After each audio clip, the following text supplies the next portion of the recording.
Good morning students, myself doctor Renu. Welcome to my class. बच्चों, आज हम लोग अपने उसी चैप्टर को कंटिन्यू करेंगे जो हम लोगों ने प्रीवियस वीडियो में पढ़ा है। Chapter 6 in geography, manufacturing industries. Previous video में हम लोग ने मैन्युफैक्चरिंग क्या होती है इसके बारे में जाना, इंपॉर्टेंस ऑफ मैन्युफैक्चरिंग के बारे में जाना और एग्रीकल्चर और इंडस्ट्री के बीच क्या रिलेशन है इसके बारे में जाना। अब इस वीडियो में हम लोग पढ़ेंगे कि industrial location. Industrial location means कि अगर हम कहीं इंडस्ट्री को इस्टेब्लिश करते हैं तो उसके लिए कैसी लोकेशन होनी चाहिए, कैसा इन्वायरमेंट होना चाहिए और कौन सा इन्वायरमेंट हमारी इंडस्ट्री के हिसाब से सूटेबल होगा, ये सारी चीजें हम इंडस्ट्रियल लोकेशन में देखते हैं। तो चलिए बच्चों स्टार्ट करते हैं। तो फर्स्ट थिंग ये है कि जब हम कभी भी कोई भी इंसान कहीं कोई फैक्ट्री या इंडस्ट्री इस्टेब्लिश करता है तो उस इंडस्ट्री को इस्टेब्लिश करने में बहुत सारे फैक्टर्स हैं जो अफेक्ट करते हैं। तो उसमें फैक्टर्स हैं influenced by many factors, availability of raw material, labour, capital, market, power, transport, ये सारे फैक्टर्स हैं जो कि हमारे इंडस्ट्रियल लोकेशन को इफेक्ट करते हैं, इन्फ्लुएंस करते हैं। तो सबसे पहले हम बात करते हैं रॉ मटेरियल की। अगर हम किसी भी प्लेस पे कोई इंडस्ट्री लगाते हैं तो ये सबसे पहले जरूरी हो जाता है कि जो रॉ मटेरियल है जिसके लिए हमने इंडस्ट्री को एस्टेब्लिश किया है वो वहां पर इजीली और कम दामों में हमको अवेलेबल हो रहा है कि नहीं। क्योंकि अगर रॉ मटेरियल ही सही दाम पर हमको प्रोवाइड नहीं होगा और वो वहां नहीं होगा, उस लोकेशन से थोड़ा दूर पे होगा, तो हमारी इंडस्ट्री की जो इस्टेब्लिश होगी उसका जो खर्च है वो ज़्यादा बढ़ जाएगा, उसके ऊपर लागत ज़्यादा आ जाएगी और जो प्रोडक्शन हम प्रोड्यूस करेंगे वो हम थोड़ा सा कॉस्टली हो जाएगा। सपोज कीजिए कि अगर हमें कॉटन इंडस्ट्री को इस्टेब्लिश करना है तो हम ऐसी जगह पे कॉटन इंडस्ट्री को इस्टेब्लिश करेंगे जहाँ पे हमें कॉटन रॉ मटेरियल जो है वो इजीली अवेलेबल हो। तो चूंकि कॉटन इंडस्ट्री के लिए कॉटन हमें चाहिए रॉ मटेरियल, और कॉटन को हम ग्रो कहाँ करते हैं बच्चों, ये हम लोगों ने फर्स्ट चैप्टर में आपको मैंने डिस्क्राइब किया है कि कॉटन उस एरिया में ग्रो होता है जहाँ पे ब्लैक सॉइल पाई जाती है, स्पेशली महाराष्ट्र, गुजरात, राजस्थान, कर्नाटका, इन सब जगहों पर ब्लैक सॉइल पाई जाती है। तो आप देखेंगे कि मेनली जो कॉटन इंडस्ट्रीज है वो इन्हीं एरियाज के पास है, जैसे अहमदाबाद, बॉम्बे, मुंबई, ये सारे एरिया जो है यहाँ पर कॉटन इंडस्ट्री अधिकतर पाई जाती हैं। तो इसलिए अवेलेबिलिटी ऑफ रॉ मटेरियल ये भी एक इम्पॉर्टेंट फैक्टर है किसी भी इंडस्ट्री को इस्टेब्लिश करने से पहले। अब सेकेंड पॉइंट है कि लेबर। अब हमने इंडस्ट्री तो लोकेट कर ली और इसके साथ ही साथ सॉरी बेटा, सबसे पहला था रॉ मटेरियल, उसके बाद लैंड। लैंड भी एक इम्पॉर्टेंट फैक्टर है किसी भी फैक्ट्री इंडस्ट्री को इस्टेब्लिश करने के लिए, क्योंकि हमें किसी भी इंडस्ट्री को बनाना है तो हमको सबसे पहले लैंड की ही जरूरत पड़ेगी। तो और वो लैंड कहाँ होना है, उपयुक्त एप्रोप्रिएट सिचुएशन में होनी चाहिए जिससे कि हम अपनी इंडस्ट्री को ग्रो कर सके। थर्ड पॉइंट है लेबर। अब मैंने फैक्ट्री तो लगा ली, अब फैक्ट्री में काम करने के लिए कहीं अपने आप से तो काम होगा नहीं, रॉ मटेरियल अपने आप से आएगा नहीं, उसकी प्रोसेसिंग भी, उसके हाथ तो लग नहीं जाएंगे, पंख नहीं लग जाएंगे कि वो अपने से प्रोसेस होने लगेगा। तो इसलिए फैक्ट्री में रॉ मटेरियल को लाने और फिर उसको प्रोसेस करके न्यू गुड को प्रोसेस करके उनको न्यू गुड्स में कन्वर्ट करने के लिए मैनुअल पावर की जरूरत होती है, तो वो लेबर है और लेबर की जरूरत होती है। तो इसलिए हम लोग को इंडस्ट्री ऐसी जगहों पर लोकेट करनी चाहिए जहां हमें चीप लेबर मिल सके, सस्ते लेबर मिल सके, जिससे हमारी कॉस्ट कम पड़ सके और हमें प्रॉफिट हो सके। तो इसलिए अब हम देखेंगे कि अधिकतर जो जूट मिल्स हैं वो कहाँ लगाई जाती हैं, वेस्ट बंगाल में ही लगाई जाती है, क्योंकि वेस्ट बंगाल में वो हाईली पॉपुलेटेड है, पॉपुलेशन बहुत ज़्यादा है और इसलिए लेबर जो वहाँ बहुत सस्ते मिल जाते हैं और इजीली अवेलेबल हो जाते हैं। तो इसलिए किसी भी इंडस्ट्री को इस्टेब्लिश करने से पहले लेबर की भी ओर ध्यान देना बहुत जरूरी इंपॉर्टेंट होता है। Capital is the most important factor of the establishment of the industry. तो चूंकि कैपिटल भी एक मोस्ट इम्पॉर्टेंट फैक्टर है, अब हमने इंडस्ट्री को इस्टेब्लिश करने के लिए रॉ मटेरियल को भी, लैंड भी देख लिया, रॉ मटेरियल भी देख लिया, लेबर भी देख लिया। अब हाँ, इसके लिए हमें कैपिटल भी देखना पड़ेगा कि पूंजी हमारे पास कितना पैसा है और हम कितना, कहाँ से कितना पैसा अरेंज कर सकते हैं, बैंक से लोन ले सकते हैं और क्या करके हम पैसे को अरेंज करें जिससे कि हमारी इंडस्ट्री ग्रो करे। क्योंकि अगर कैपिटल ही नहीं रहेगी तो एक बार मैंने इंडस्ट्री को हम लोगों ने इस्टेब्लिश कर लिया, फिर वो आगे ग्रो नहीं कर पाएगी। तो इसलिए कैपिटल भी एक बहुत इंपॉर्टेंट फैक्टर है। नेक्स्ट है पावर। पावर में अगर हम लोगों ने देखा कि ये सारे फैक्टर्स तो हो गए, अब पावर सप्लाई की भी बहुत जरूरत होती है, क्योंकि जितनी भी इंडस्ट्रीज होती हैं, जितनी भी फैक्ट्रीज होती हैं, उनके लिए लाइट की या पावर सप्लाई की जरूरत होती है, क्योंकि जितनी भी मशीनें हैं, मशीनरी पार्ट्स हैं, वो बिना लाइट या इलेक्ट्रिसिटी के नहीं चलेंगे। इसलिए पावर सप्लाई की भी रेगुलर पावर सप्लाई होनी चाहिए। ऐसा नहीं कि एक दिन आई फिर 3 दिन नहीं आई पावर सप्लाई, तो इससे हमारा फैक्ट्री का वर्क या इंडस्ट्री का वर्क इफेक्टेड होगा। नेक्स्ट है मार्केट।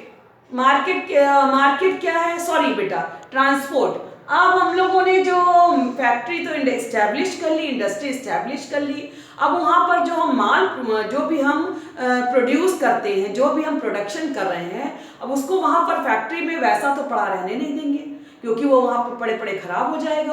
और फिर हमारा इंडस्ट्री लगाने का बेनिफिट ही क्या कि हम जो चीज़ प्रोड्यूस कर रहे हैं उसको सेल ना करें और फिर वो हम उसको मार्केट में ना ले जाएं, बेचे, तो इससे हमको लॉस नहीं होगा, लॉस हो जाएगा। तो इसलिए हमें उस रॉ मटेरियल को भी लाने के लिए ट्रांसपोर्ट की जरूरत पड़ेगी और जो तैयार माल है, जो हमारा बना हुआ माल है या जो फिनिश्ड गुड्स है, उसको भी ले जाने के लिए, मार्केट तक ले जाने के लिए ट्रांसपोर्ट की भी जरूरत पड़ती है। तो इसलिए ट्रांसपोर्ट भी एक इम्पॉर्टेंट फैक्टर है किसी भी इंडस्ट्री को इस्टेब्लिश करने के लिए। अब हमारा लास्ट और इम्पॉर्टेंट फैक्टर है मार्केट। अब हम लोगों ने, चूंकि हम लोगों ने फैक्ट्री इस्टेब्लिश कर ली, रॉ मटेरियल भी आ गया, पावर सप्लाई भी हो गई, कैपिटल भी लग गई, लेबर भी है और सामान भी प्रोड्यूस हो गया। अब सामान प्रोड्यूस हो गया तो हम उसको फैक्ट्री में रख के खराब तो करेंगे नहीं, उसको हमें बेचना ही है। तो इसलिए बेचने के लिए हमें मार्केट चाहिए। तो मार्केट हम लोग को ऐसी जगह पे इंडस्ट्री इस्टेब्लिश करनी चाहिए जहां हमें मार्केट इजीली अवेलेबल हो सके, ताकि हम अपने प्रोडक्ट को आसानी से मार्केट में ले जा करके सेल कर सकें। तो इसलिए अधिकतर आप देखेंगे कि इंडस्ट्रीज या जो फैक्ट्रीज होती हैं वो सिटीज के पास ही इस्टेब्लिश होती हैं, क्योंकि सिटीज जो होते हैं वो हमें मार्केट प्रोवाइड करते हैं हमारे गुड्स को सेल करने के लिए या गुड्स की सप्लाई के लिए। तो यहाँ हम लोगों ने देखा कि इतने सारे फैक्टर्स हैं जो कि इंडस्ट्रियल लोकेशन को इन्फ्लुएंस करते हैं, किसी भी इंडस्ट्री की लोकेशन को इन्फ्लुएंस करते हैं। तो selecting N appropriate location is must. तो इसलिए ये कंपलसरी हो जाता है कि किसी भी इंडस्ट्री को इस्टेब्लिश करने से पहले एक एप्रोप्रिएट लोकेशन को सेलेक्ट करना बहुत जरूरी होता है उस इंडस्ट्री की ग्रोथ के लिए। अब नेक्स्ट पॉइंट है industrialisation and urbanisation goes hand in hand. अब बेटा जहां कहीं भी इंडस्ट्री लगती है तो धीरे धीरे वहां पर क्या होने लगता है, वहां पर अर्बनाइजेशन होने लगता है। कहीं भी इंडस्ट्री लगेगी तो आप देखेंगे धीरे से वहां पे ग्रोसरीज खुल जाती है, शॉप्स खुल जाती हैं, स्टोर्स खुल जाते हैं और भी बहुत सारी फैसिलिटीज वहां पर धीरे धीरे लोग इससे अपना बनाने लगते हैं ताकि उनको अर्निंग हो सके। तो इस तरीके से वहां धीरे धीरे एक ऐसा करके एक सिटी ही इस्टेब्लिश हो जाती है।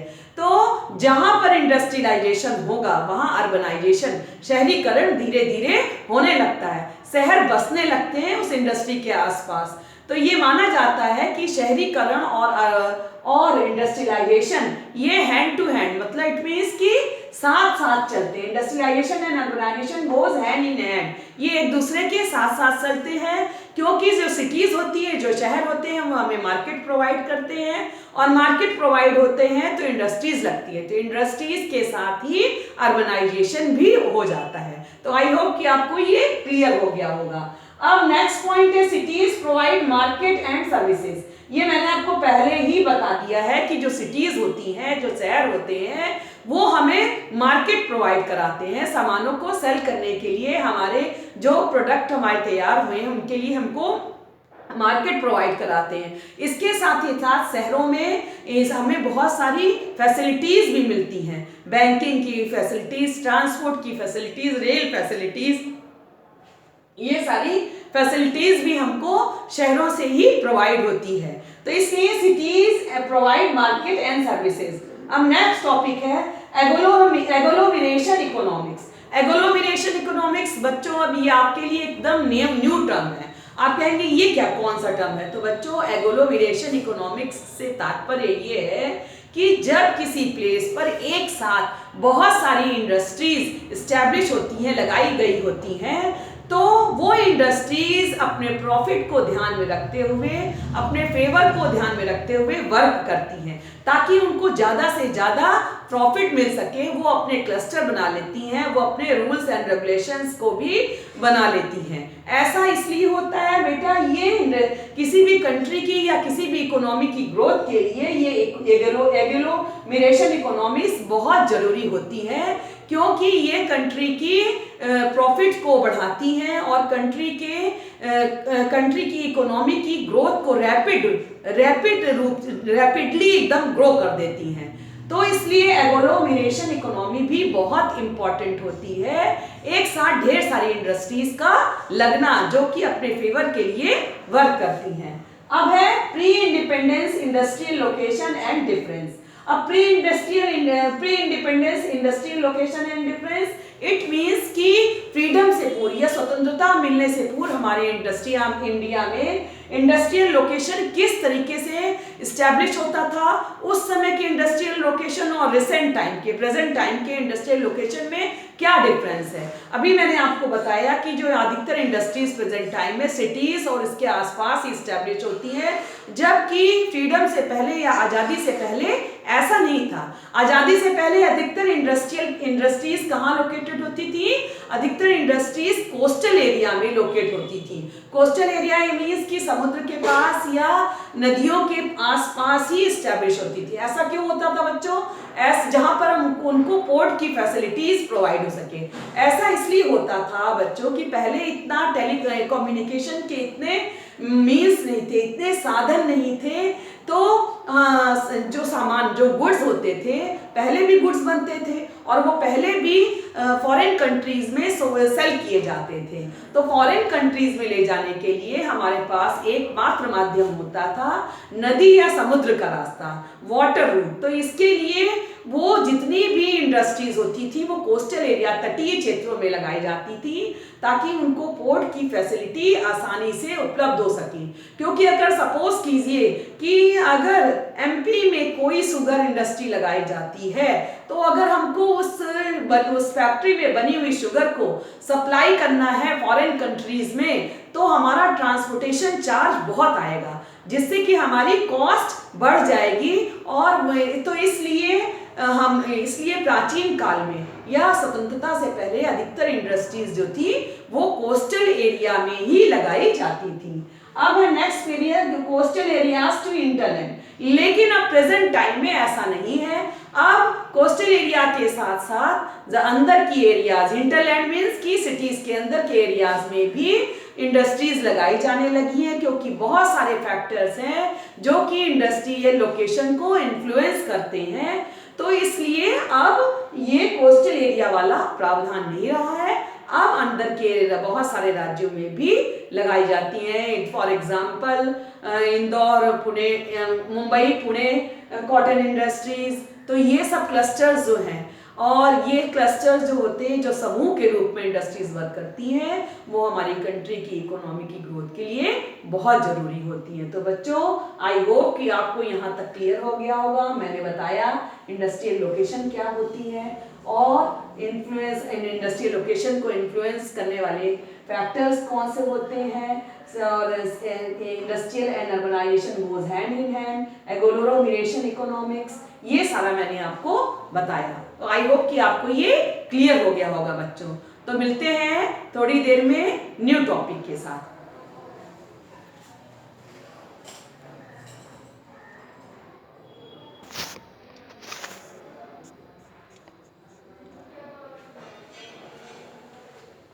So let's continue the topic बच्चों। अभी मैंने आपको इंडस्ट्रियल लोकेशन के बारे में डिस्क्राइब किया। अब मेरा न्यू टॉपिक है classification of manufacturing industries. Classification of manufacturing industries means कि जो इंडस्ट्रीज हैं उनको कितने पार्ट्स में डिवाइड किया जा सकता है। तो बच्चों ये एक न्यू टॉपिक है क्लासिफिकेशन ऑफ इंडस्ट्रीज।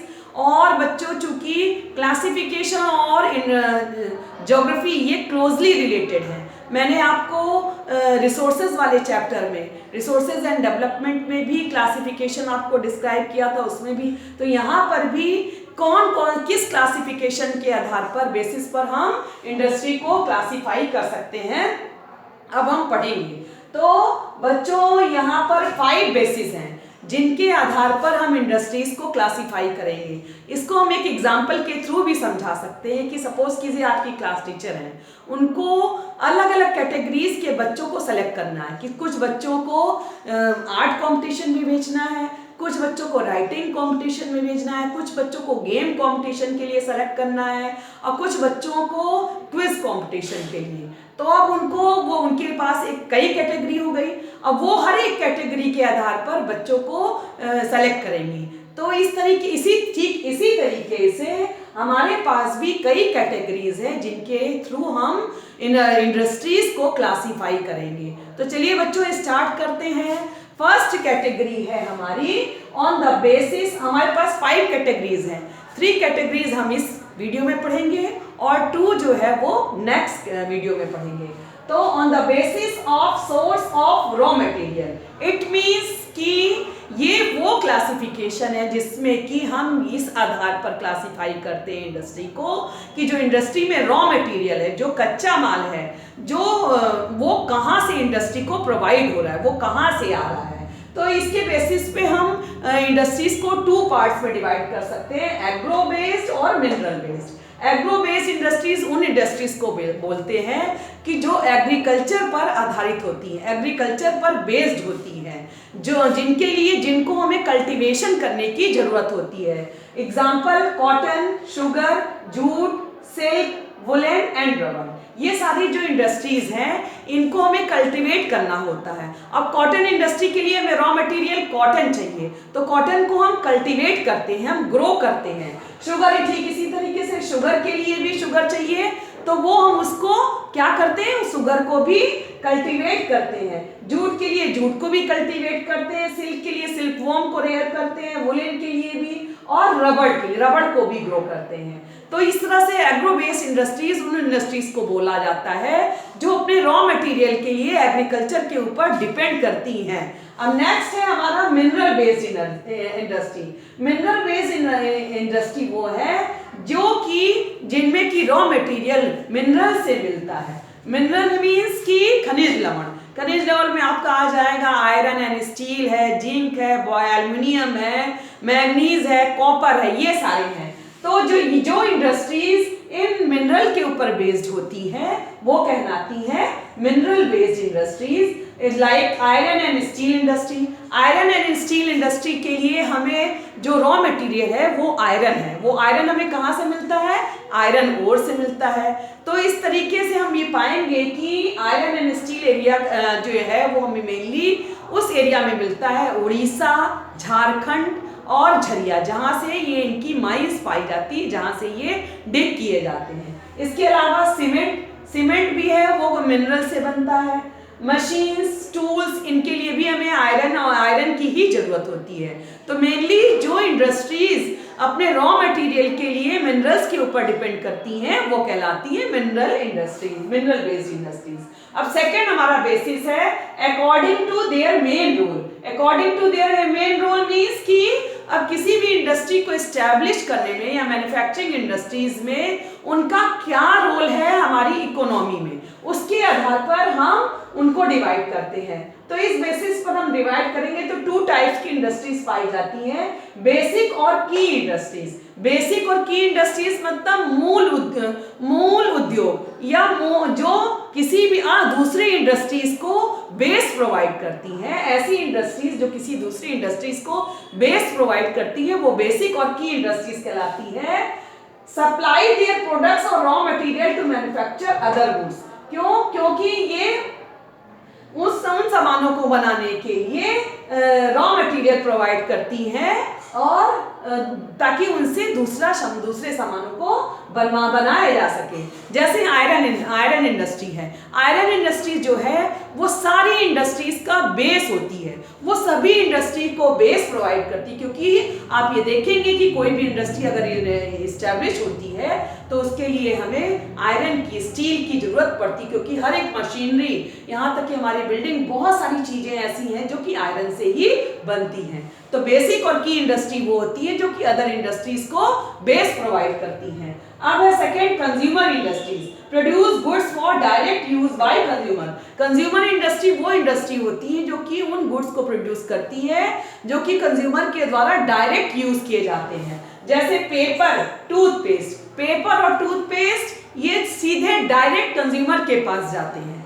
इनके लिए अलग कोई चैनल नहीं बनाने की जरूरत होती है, यानी कि फैक्ट्री में इनको हमने प्रोड्यूस किया, फिर उसको प्रोसेसिंग की रॉ मटेरियल को, फिर उसको पूरा उसकी पैकेजिंग की, सब करके नहीं, ये सीधे कंज्यूमर के डायरेक्ट यूज में आती हैं। अब हमारा नेक्स्ट बेसिस है on the basis of capital investment. On the basis of capital investment means कि ऐसी इंडस्ट्रीज जिनमें कि कितना पैसा लगाया गया है, कितनी पूंजी उनमें इन्वेस्ट की गई, उसके बेसिस पर हम इंडस्ट्रीज को 2 पार्ट में डिवाइड करते हैं, स्मॉल स्केल इंडस्ट्रीज और large scale industries. Small scale industries it means कि लघु उद्योग। ये इंडस्ट्रीज वो इंडस्ट्रीज होती हैं जिनमें कैपिटल इन्वेस्टमेंट 1 करोड़ या 1 करोड़ से कम का होता है। जिन इंडस्ट्रीज में 1 करोड़ से कम का इन्वेस्टमेंट होता है वो कहलाती हैं स्मॉल स्केल इंडस्ट्रीज। में बहुत सारी इंडस्ट्रीज आ जाती हैं, टॉय इंडस्ट्रीज और इसके अलावा आ जाएगा आपका कैंडल इंडस्ट्रीज और प्लास्टिक इंडस्ट्रीज, ये सारे इसमें आ जाएंगे। अब हमारा नेक्स्ट है लार्ज स्केल इंडस्ट्रीज, 1 करोड़ और मोर देन 1 करोड़। ऐसी इंडस्ट्रीज जिसमें कैपिटल इन्वेस्टमेंट 1 करोड़ या उससे भी ज्यादा होता है वो कहलाती है large scale industries. Iron and steel industry इसका एग्जांपल है, आयरन एंड स्टील इंडस्ट्रीज, क्योंकि इसमें इन्वेस्टमेंट, कैपिटल इन्वेस्टमेंट बहुत ज्यादा होता है।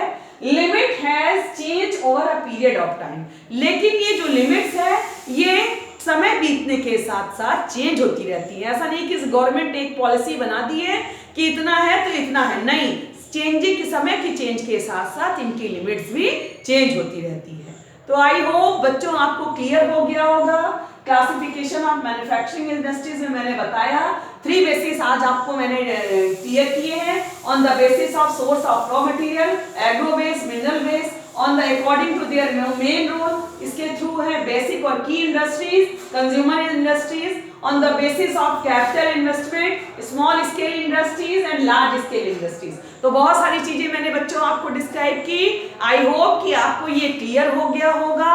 और तो बच्चों अगर आपको मेरे पढ़ाने का ढंग पसंद आता है तो मेरे कमेंट बॉक्स में जा करके जरूर से कमेंट करिए, प्लीज बच्चों जरूर करिए, मैं वेट करूंगी। तो मिलते हैं न्यू वीडियो में न्यू टॉपिक के साथ। Thank you.